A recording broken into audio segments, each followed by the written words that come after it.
This is the Tom Bigby Tales, and I'm your host, Shannon Evans. I write about a small town in northeast Mississippi called Columbus, and sometimes I write about the rest of the state. This episode is about a guy named Jake Doss and his life and demise in Artesia, Mississippi, in the Black Belt Prairie here near Columbus. He died in March of 1885. Jake Doss was an African-American man living in the Black Belt Prairie about 6 miles from Artesia, Mississippi. Doss and his wife Ann were listed as sharing a household with their 3 children in the Lowndes County 1880 census. Doss is listed as being roughly 27 years old and had 3 children living at home with him and his wife, Ann. The children were named Estelle, Lou, and Susan. At the time of March 1885, he had recently separated from his wife, Ann, and Doss was known in the community as a man who had a dark and checkered past. In 1883 or 1884, Doss was alleged to have killed a local woman for an unknown reason. Quote, Jake Doss was well known as a bad, vicious, dangerous Negro. He had previously to the murder of his wife last Friday committed a murder crimes, including the killing of a woman last year. End quote. Judge Lynch, Vicksburg Evening Post, dated 16 March 1885. By late 1884, early 1885, Doss, separated from his wife, had asked her for a divorce in order to marry his paramour, who lived in Starkville, Mississippi. His wife refused to agree to a divorce, so Doss became impatient and plotted to take his bachelorhood back. He tricked his wife into thinking he wanted to reconcile with her and moved back into their home. A few days later, he claimed to have plans to buy a horse from a man across the bridge near Artesia and asked her to go with him to look at the steed. As they returned home across the bridge, Doss hit her on the head with a club, fracturing her skull. She fell off their wagon and sank into the deep creek below. Freed of his wife, Doss took off to find his girlfriend, and 48 hours later they were married and set up house in Starkville. Ann's family and friends grew suspicious that she had not returned home to her children, and Doss was gone, and rumors of his new marriage were rapidly circulating.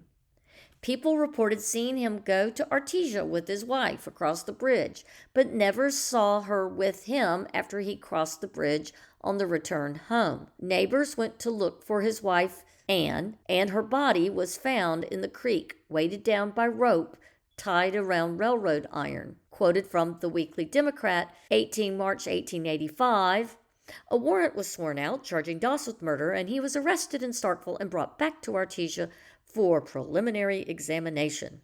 A Mississippi murderer swung into eternity by men of his own race. The Vicksburg Herald, 24 March 1885. A warrant was taken out for Jake Doss's capture, and he was arrested in Starkville and returned to Artesia by local deputy Walter Lucas via the morning train, according to the Weekly Democrat, 18 March 1885.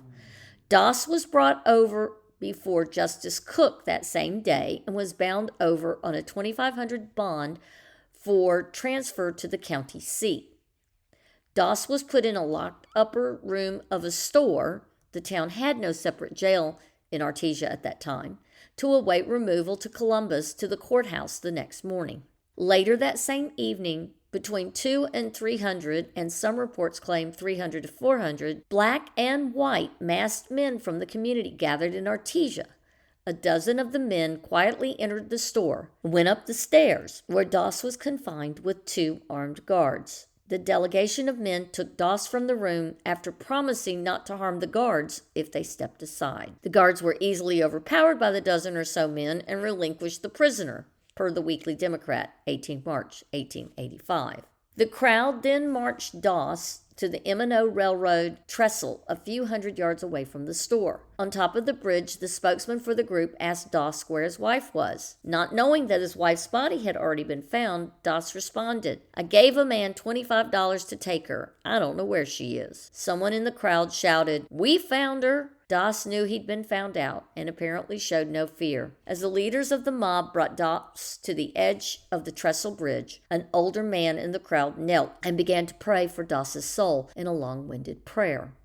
Several papers used dialect to establish a racially dismissive tone about the prayer by the preacher at the site of Doss's death.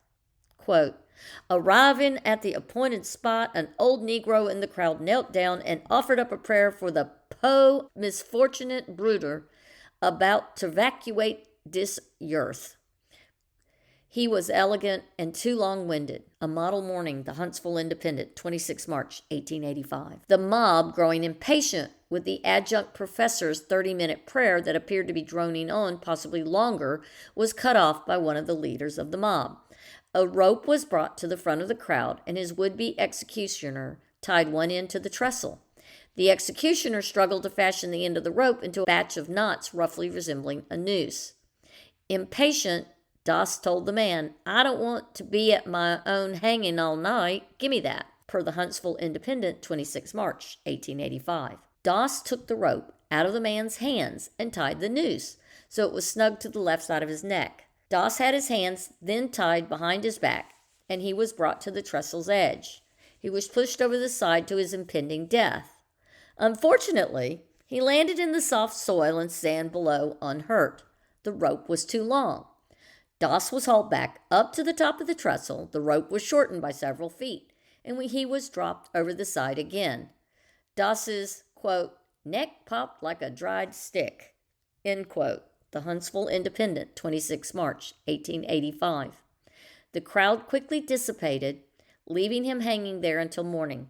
The coroner was called, and his inquest reported Doss's death was due to hanging by person or persons unknown. Doss's death was covered far and wide.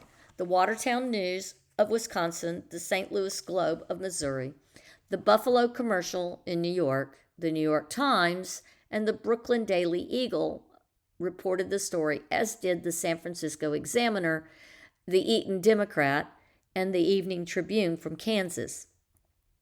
The Southern papers communicated the same sentiments so common in the post-Civil War era. The most common close found in Alabama and Mississippi papers is demonstrated by the 24 March 1885 Vicksburg Herald reporting on the lynching. Quote, the summary vengeance, while deplored by the law-abiding citizens of Artesia, is regarded as nothing more than just, for the crime which Doss was found guilty of having committed was one of the most diabolical that has ever come to light in this country. End quote. A Mississippi murderer swung in eternity by men of his own race, the Vicksburg Herald. I want to thank you for coming on my podcast, The Tom Bigby Tales. Until next time.